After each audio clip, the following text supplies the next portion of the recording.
My name is Ayla Ludlow, and a few months ago, I decided to write a letter to the First Family after watching the U.S. women's soccer team. This is what I wrote. Dear Mr. and Mrs. Obama, my name is Ayla Ludlow, I am 13 years old, and I live in Pembroke, Massachusetts. Today I was watching Women's World Cup, which I love so much, and then my brother decides to come into the room and say, Ayla, boys are so much better than girls at soccer. Whoever is reading this should know that I hate the fact that boys' sports always get the most attention. I want to do something about it. It makes me mad that people do not treat girls equally. Plus, a lot of girls are better at sports than boys. So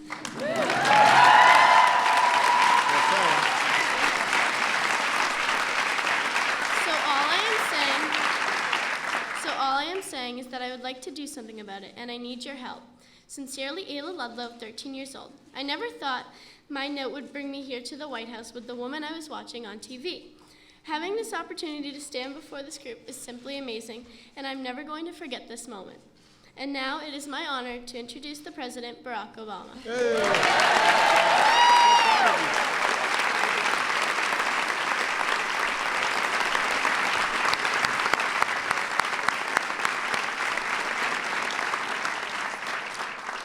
Well, welcome to the White House, everybody. And Ayla, thank you for that introduction. You did a great job. I know your dad is incredibly proud of you. I don't know where your brother is right now. But this is some payback right here. You just had a national audience.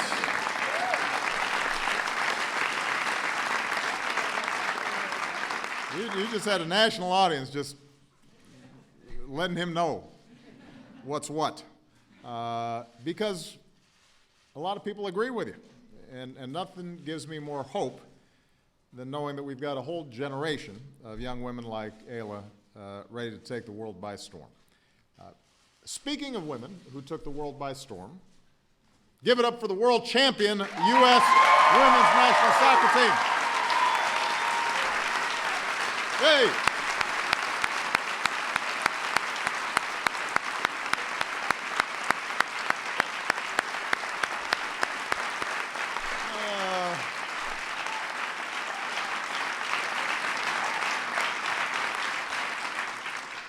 I was really excited about this today. You know, I go to a lot of meetings, and most of them aren't that interesting. And so to see this team that sparked the imagination of people all across the country and around the world is just wonderful. I want to recognize a lot of people who made these incredibly talented women, put them in a position to be able to showcase their talents so effectively. First of all, U.S. Soccer President Sunil Gulati. Please give him a big round of applause.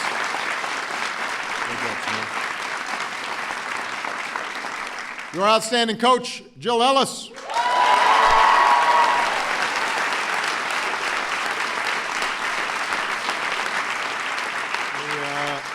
Coach Ellis, I very much appreciate you allowing them to come to the White House during your victory tour. They've been playing a lot of friendly matches across the country, although by the looks of the scores, they're not that friendly.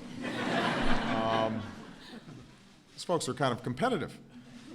Now, my first order of business is to congratulate our newlywed, Sydney Leroux. Sydney?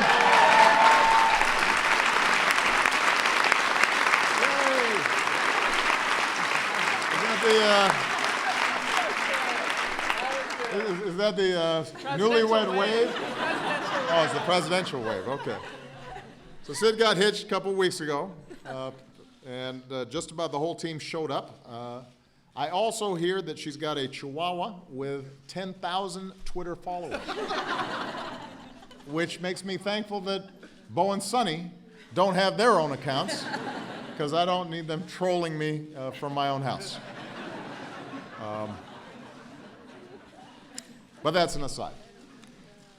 It's been a busy few months for the team. Since winning the World Cup in July, they've graced the covers of magazines and video games, and apparently even corn mazes. Now, this is a true story. A farmer in California built a corn maze in the shape of Megan Rapinoe's face.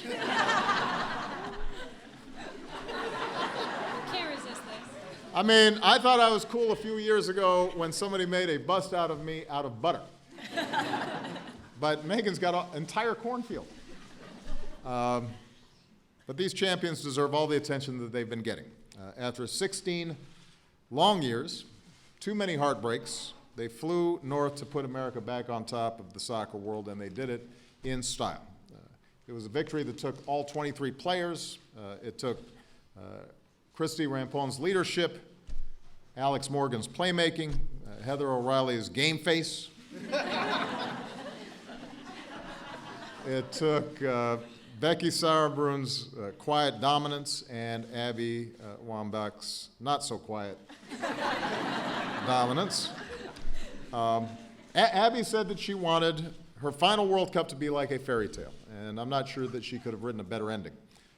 World champion at last, draped in the stars and stripes, showing us all how far we've come on and off the field by sharing a celebratory kiss with her wife. And, of course, this victory required Carli Lloyd. Now, Carli's no stranger to clutch performances, scored game winners in both the 2008 and 2012 Olympic gold medal matches. So this year's final against Japan, she did it even better, scoring 3 goals in the first 16 minutes. Now, I have to say, first of all, I was explaining to the team and Carli that like I'd gotten my popcorn, I was all settling in. You know, I'm thinking I've got, you know, a couple hours of tension and excitement, and poof, it was gone, it was over. And afterward, Carli was asked if she ever thought that she would score 3 goals in a World Cup final. No, she said, I dreamed of scoring 4.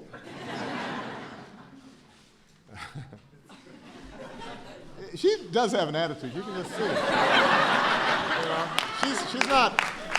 know, she's not lacking in confidence.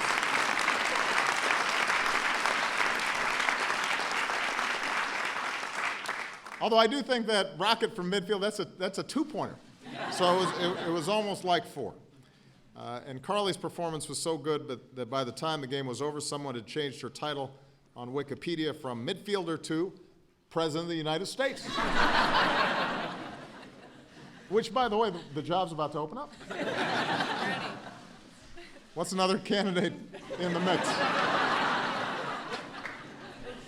I guarantee you Carli knows more about being president than some of the folks who are running. But that's a whole nother...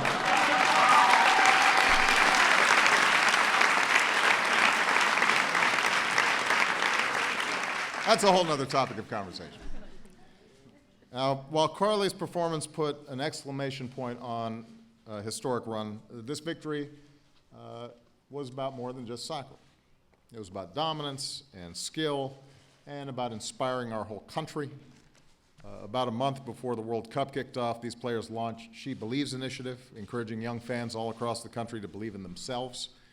And whether it was through that campaign or on the field, they've inspired millions of girls to dream bigger, and by the way, inspired millions of boys to look at girls differently, which is just as important.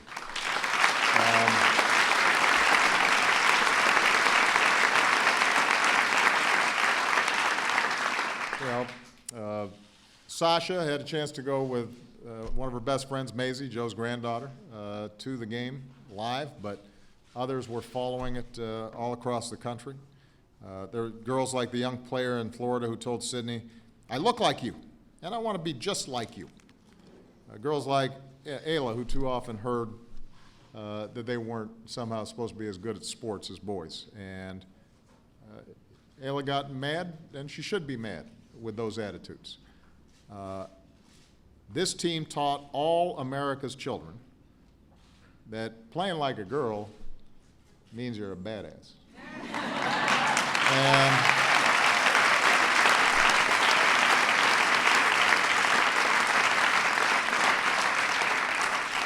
Perhaps I shouldn't have used that phrase.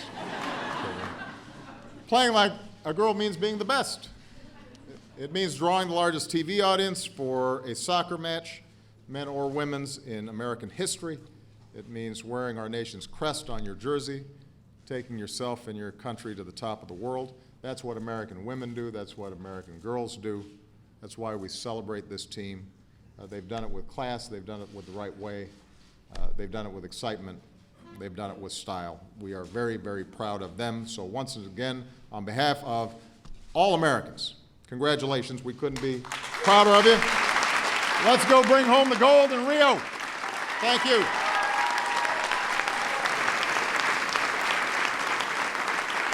All right. Coach.